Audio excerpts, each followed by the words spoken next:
Dans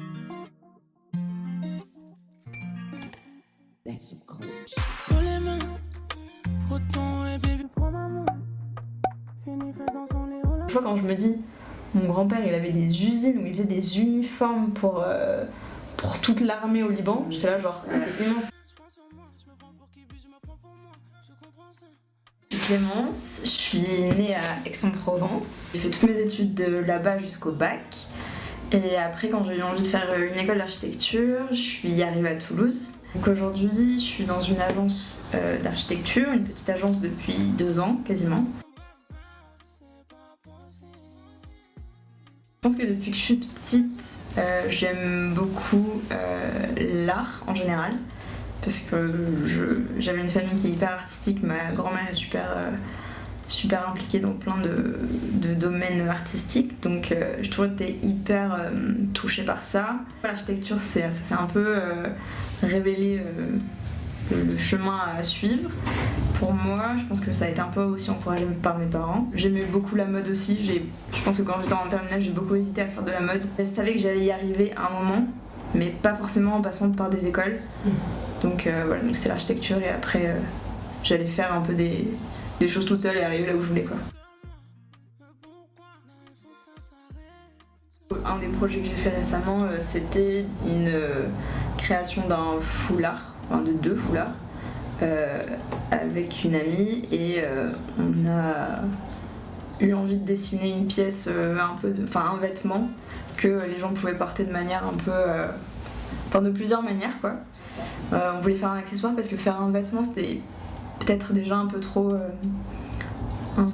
poussé ou alors ça devenait trop banal parce que bon, faire un t-shirt pour un t-shirt, voilà. Donc un foulard on trouvait ça intéressant, on pouvait à la fois travailler sur le motif et faire quelque chose d'un peu original et que les gens le portent à leur manière, donc voilà. Donc ça c'était un des projets que j'ai fait récemment et je pense que je vais essayer de développer un peu plus de choses comme ça, toute seule et en parallèle de mon taf en agence et peut-être un jour pouvoir en vivre quoi. Ce qui me fait plaisir c'est de voir des trucs que j'ai fait qui soient genre chez les gens ou dans leur maison, sur leur... je sais pas, les autocollants sur les téléphones de mes potes, de ma grand-mère, les foulards, quand je vois ma mère qui le porte, je fais même plus... Enfin, maintenant je fais même plus gaffe qu'elle le met tout le temps, mais ça me fait trop plaisir. C'est pour ça que je fais des trucs, c'est pour les voir sur les gens ou pour les voir ailleurs, quoi. Depuis que je suis petite, je suis hyper attirée par la mode, le vêtement. Il y a beaucoup de personnes de ma famille qui sont... dans des métiers de vente. Ma mère, mes tantes, mes oncles. Quand j'étais en études, j'ai eu l'occasion de travailler dans une boutique, donc de faire de la vente, ça m'a beaucoup plu. C'était un premier pas vers la mode, comprendre à quel point les vêtements c'était important pour les gens. Tous les matins quand je m'habille, c'est un truc qui me plaît quoi. Elise, elle est plus designer graphique et moi du coup à ce moment-là j'étais juste architecte quoi.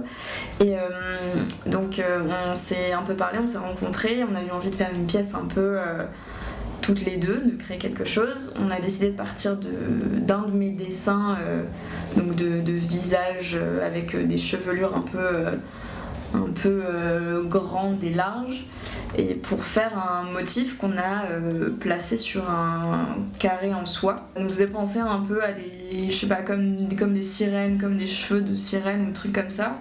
Et du coup, le nom Naïade c'est venu de là parce que c'est les nymphes aquatiques de la mythologie grecque. Du coup, c'était un peu le symbole qui faisait écho à ce motif qu'on avait créé. On a travaillé pendant je crois 6 mois, à partir du moment où on s'est rencontrés jusqu'au moment où on a sorti le foulard. On a travaillé pas mal sur le motif, sur la composition du carré parce que on voulait trouver quelque chose qui soit intéressant et on pensait quand on va le plier il faut qu'on voit des choses intéressantes, quand on va le nouer il faut qu'on voit aussi des trucs. On a trouvé le motif. On a fait plein de combinaisons de couleurs, on a testé plein de trucs, on a demandé un peu à nos proches ce qu'ils préféraient, nous on a fait une petite sélection et on a sélectionné 4, on a sorti les protos de ces 4, On a sorti aussi plusieurs qualités de soie, donc pour savoir quel rendu on voulait avoir. Et voilà, donc à partir de ces 4 prototypes, on a sorti 2 couleurs qu'on préférait et qu'on a commencé à vendre à nos amis, à nos contacts, quoi. Et voilà, et aujourd'hui on est trop contents de les voir porter sur les gens. On voulait faire un foulard en soie parce que moi je sais que depuis que je suis petite, ma mère, à plusieurs occasions, lui offrait des carrés Hermès. Et du coup j'étais hyper familiarisée avec... c'était hyper familier pour moi, quoi. Des carrés de soie, en twill de soie, c'est des trucs que j'entendais souvent. Et du coup c'était hyper... dans ma tête c'était hyper clair, c'était un carré en twill de soie, quoi. Et c'est en faisant les prototypes qu'on s'est rendu compte qu'il y avait d'autres qualités. Et là ça m'a surprise parce qu'il y avait le satin, donc un truc un peu plus brillant. Il y a aussi de la mousseline, donc un peu plus crêpé. Et le twill qui est un truc, qui est une matière un peu plus, comment dire, pas nervurée, mais en gros tu peux voir la maille presque, c'est pas de la maille, mais le twill, tu vois le tissage, quoi. Et après t'as des épaisseurs de tissu qui font que le foulard est plus ou moins lourd ou plus ou moins facile à nouer, ou alors voilà. Et du coup on a fait plusieurs tests sur ça et donc moi je voulais pas lâcher sur le twill, et en faisant les protons on s'est rendu compte que c'était un de ceux qui était plus costaud, quoi, celui qui tenait le mieux. Et l'épaisseur qu'on a choisi, c'était une épaisseur intermédiaire, c'était pas trop léger où on avait peur que ce soit trop fragile, et c'était pas trop lourd qui faisait que c'était un truc plus rigide, et une fois que tu le nouais c'était vraiment rigide, donc c'était un peu entre deux, quoi. On a eu le contact d'un imprimeur en Pologne parce que, pour l'histoire, c'est la secrétaire de l'agence, Martha, qui un jour elle m'a dit vous cherchez toujours un imprimeur de soie? Et elle me dit on en connaît un en Pologne, apparemment il est cool. Et du coup elle l'avait au téléphone, genre depuis l'agence, elle lui parlait en polonais, elle lui disait bon alors j'ai les créatrices qui sont là, combien ça vaut pour faire ça, combien ça vaut ça et tout. Et donc c'est ce polonais qui nous a fait les protos et qui nous a fait la prod. On avait une petite production, genre on avait 50 pièces, donc 25 de chaque couleur. Et on s'est dit c'est une trop petite production pour aller voir genre un magasin, ou pour aller se mettre quelque part et pour dire venez les acheter ici. Donc naturellement on s'est mis à le poster sur Insta, genre qu'on avait fait ça, et on s'est dit bon bah on va l'utiliser comme premier endroit pour les vendre. Et donc ça a plutôt bien marché, mais en vrai c'est compliqué de vendre. On s'est rendu compte que c'est compliqué parce que genre en fait honnêtement tout le monde s'en fout de ce que tu fais, tu vois. Enfin, tout le monde se fout de... Toi t'as l'impression que tu vas sortir un truc que tout le monde va être là genre ouais trop bien, mais en fait non, bon, la vérité c'est que tout le monde s'en fout. Et du coup tu te dis bon en fait faut quand même insister. Enfin c'est pas insister, mais il faut être présent, quoi. Faut montrer, il faut expliquer. On s'est rendu compte après que peut-être l'erreur qu'on avait faite c'était de pas avoir expliqué au fur et à mesure ce qu'on faisait. Peut-être pendant les 6 mois on a taffé, peut-être qu'on aurait pu un peu déjà laisser infuser des trucs, et on l'a pas fait. Et du coup quand tu sors ton truc tu te rends compte que bon bah donc d'un personne n'est intéressée, et de deux genre personne ne comprend d'où tu l'as fait, pourquoi tu l'as fait, comment tu l'as fait. Bon après on a quand même bien vendu, on est hyper contente de ça. Moi un soutien immense de ma famille, je pense que ma grand-mère, mes tantes, elles m'en ont pris genre, je sais pas combien de chaque, et pour l'offrir à toutes leurs copines. Par rapport à tout l'argent qu'on a mis dans ce projet, donc on a en fait au final donc, tout le travail, Élise et moi bah, forcément on l'a fait un peu naturellement, quoi, presque on pourrait dire bénévolement, mais non en fait on l'a juste fait sans que l'une ou l'autre se paye, quoi. Enfin On l'a fait dans notre temps libre. J'ai beaucoup posé la question au début de savoir si on faisait pas des principes de soit précommande, pré-vente, voire on faisait une cagnotte et on allait les produire. Mais en fait, on avait un peu un truc de...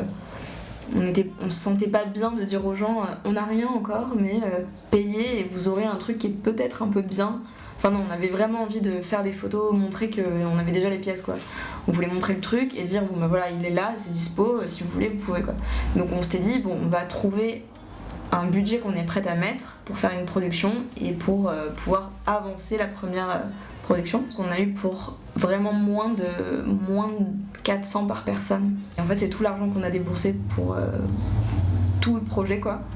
Et après, toutes les photos qu'on a fait faire, c'était à des potes qui étaient genre trop contents de le faire pour nous. On a fait un cadeau à Martha, du coup, celle qui nous avait trouvé l'imprimeur et qui, bah forcément en fait c'était elle qui l'avait tout le temps au téléphone et qui prenait de son temps libre pour nous aider, pour l'appeler. Donc c'était la troisième personne du projet quoi. Tout le reste, ça a été vraiment des gens qui ont acheté. Du coup on a réussi on s'est remboursé ce qu'on avait mis et on a gagné un peu plus. Enfin, en vrai c'était pas des sommes immenses mais suffisamment pour se dire que c'était cool quoi. Comme on était deux à prendre l'argent de cette recette, bah, on a aussi essayé de fixer un prix pour le foulard qui pouvait nous payer un peu suffisamment à toutes les deux quoi. Ma grand-mère, donc maternelle, en fait, j'ai jamais vu ça comme de l'entrepreneuriat, mais elle était toujours à faire des trucs partout. Et elle était dans des associations de partout, elle montait des expositions, des salons du livre, enfin elle le fait toujours d'ailleurs. Juste de se dire, t'as envie de faire un truc, tu le fais, tu trouves les moyens, tu vas voir les gens. Et voilà, du coup c'est la seule notion que j'avais d'entrepreneuriat. Et pour moi ça paraissait juste t'as envie de faire un truc, tu le fais. Quand bien même je suis architecte, si j'ai envie de faire un truc à côté, genre par exemple même dans la bouffe, là je m'en fous en fait, enfin, si j'ai envie de le faire, je le fais, c'est genre pas de limite quoi, je pense. Je sais même pas si c'est conscient ou pas les inspirations, mais après il y a tout qui m'inspire, par exemple juste j'aime trop marcher juste dans la rue et voir des trucs juste être dans la rue et voir des trucs. Ce que je fais tout le temps aussi, c'est que, mais je pense qu'on est plusieurs comme ça, mais quand il y a une image ou quand il y a un truc qui me plaît, bah, je le prends en photo ou je le garde. Et en fait, genre, j'ai des quantités énormes d'images, soit sur mon téléphone, soit ailleurs, sur mon ordi, enfin partout, d'inspiration, de capture d'écran, de plein de trucs. Et en fait, c'est un espèce de mélange de tout ça. Je pense qu'il y a les deux cas, genre, parfois je vais dessiner et je vais pas chercher dans ma banque d'images, genre... je sais pas, je fais des petits traits ou... Après je travaille par motif, donc en fait je dessine une forme, je la répète, puis j'ajoute un truc sur la première forme, je le répète sur les autres, puis je rajoute un truc et je le répète sur les autres. Donc au final, c'est une spirale, genre je peux faire mon truc à l'infini. Je sais qu'il y a des images qui m'ont inspirée par leur couleur ou par leur forme, ou parce que c'est la tenue de quelqu'un, ou alors parce que c'est un bouquet de fleurs qui avait des couleurs particulières. Parfois je me refais des mini-banques d'images pour me dire ok bon bah ce projet là c'est un peu cet univers de banque d'images, genre comme un peu un espèce de mood board mais pas trop quoi. Je remets mes images que j'aime bien et qui m'inspirent à ce moment là et je me dis bon bah vas-y qu'est-ce que j'aime bien dans ça et j'essaie de l'utiliser comme ça quoi. Comment se faire connaître, c'était un des premiers trucs, franchement genre je pense que je galère encore. Mais en même temps ça fait trop peur parce que tu te dis genre les gens ils ont pas envie de te voir. Le premier truc qui a été hyper compliqué pour moi c'était de me dire sur mon Insta perso je vais commencer à mettre des projets. Genre au début j'en mettais pas, je mettais que des images d'archi, que des trucs un peu des trucs que je prenais dans la journée quoi. Et au début ça m'a fait trop bizarre de mettre des trucs perso. Je me suis dit genre même les potes ou les gens qui me connaissent ils ont peut-être pas envie de le voir, donc à un moment ils vont se barrer. Et après, je me suis dit, bon, au pire, il se barre, c'est pas grave. Genre, bah, s'il se barre, c'est pas grave. Et ceux qui viendront, bah, tant mieux, quoi. Comme j'aime bien suivre des comptes de gens qui sont un peu pareil, enfin, dans ce genre de truc un peu, tout est mélangé, quoi. C'est genre des comptes où t'as, bah, je sais pas, l'image d'un coucher de soleil, mais t'as aussi... genre le projet que la personne a fait. Enfin, t'as un peu tout qui est mélangé et tu comprends un peu l'univers de la personne comme ça. Et moi, c'est le genre de compte que j'aime bien. Et je me suis dit, bon, bah, je vais pas juste me concentrer sur faire un truc que de dessin ou que de trucs, je vais mettre un peu tout quoi. Ça, mais après, par exemple, à chaque vraiment projet où j'ai envie que ce soit un truc focus et que les gens ils y aillent que pour ça, par exemple pour les naïades, on a fait un truc que pour ça, parce qu'on s'est dit, c'était un truc un peu où tout le monde, enfin, les gens s'ils tombaient dessus par hasard, ils pouvaient arriver sur ce compte, et sur ce compte il y avait tout, et t'avais pas les photos de Clémence perso quoi. Donc c'était genre les images qui étaient juste dédiées à ce projet, donc c'était un truc où c'était vraiment plus une vitrine pour le projet que. Enfin, c'était plutôt ça qu'on voulait quoi. Et du coup, par exemple, pour tous les projets que j'ai envie de faire de ce type-là, je pense que ce sera des comptes différents et où je me dis, les gens qui seront intéressés par ce truc, ils iront toujours sur se faire connaître. Je pense que j'ai l'impression que c'est un peu compliqué en ce moment. Enfin, c'est pas compliqué. Il y a de la place pour tout le monde, mais c'est super. Enfin, du coup, il y a beaucoup de monde en fait. Il y a beaucoup de monde qui fait plein de trucs. Donc, des fois, tu te dis, je suis rien dans toute la masse. Mais je pense que, je pense qu'il faut faire des trucs et un jour ça marchera quoi, je pense. Objectif, du coup, je pense que c'est vraiment d'en vivre complètement quoi. En fait, c'est pas que je m'épanouirais plus dans la mode, mais c'est que j'ai l'impression que plus vite tu peux avoir le produit fini. Alors qu'en architecture, genre ça dure au moins des mois, voire des années pour entre le premier jour où t'as commencé à créer et le jour où t'as livré le truc et que tout le monde le voit, enfin il y a genre des années et des mois. J'ai envie de créer des trucs plus vite et que les gens les aient dans leurs mains genre très vite quoi. Du coup c'est pour ça que j'ai envie de faire des trucs dans la mode et dans le vêtement et que je pense que à terme c'est ce qui me fera le plus plaisir. Parce que c'est des choses où rapidement tu vois ta progression quoi. En fait j'aimerais trop pouvoir combiner à la fois l'archi et la mode. Donc là en l'occurrence j'ai envie de faire un autre foulard. Peut-être plus grand et avec un autre motif parce qu'au final j'ai l'impression que j'ai pas encore tout essayé. Et que en fait je me suis rendu compte que le foulard c'était trop bien parce que en fait c'est une pièce que tu gardes à vie. Genre c'est pas comme un t-shirt qui a une taille particulière que quand t'as 20 ans et quand t'as 40 ans tu rentres plus dedans ou c'est plus ton style, j'ai l'impression que le foulard c'est un peu comme un truc tu peux le garder pendant 50 ans, même toute ta vie en fait, comme un bijou, tu le gardes toute ta vie et un jour tu l'oublies et l'année d'après tu le ressors et en fait il est toujours bien quoi. Je pense que j'ai envie de faire ce genre de choses, genre des choses qui sont genre les gens ils disent intemporels mais c'est genre truc que tu gardes tout le temps quoi. J'aimerais bien monter alors presque une marque mais genre un espèce de truc qui regrouperait tout ce que je ferais dans la mode, l'art ou les vêtements.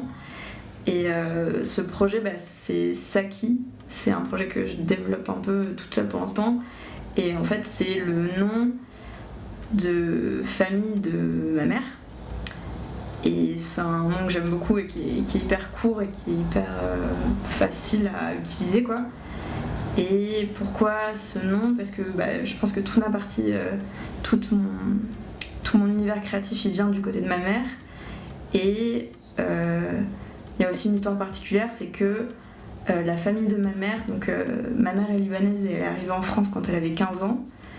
Et son père était créateur des uniformes de toute l'armée libanaise. Donc il avait des usines de vêtements. Il faisait tous les uniformes de la marine, de l'armée de l'air, de tous. Et du coup, donc c'est ce nom, c'est Saki. Il s'appelait Saki frère ou un truc comme ça. Et je sais pas, du coup, c'est un truc qui me... Enfin, il y a plein de symboles et plein de trucs qui sont liés à ce nom. Donc voilà.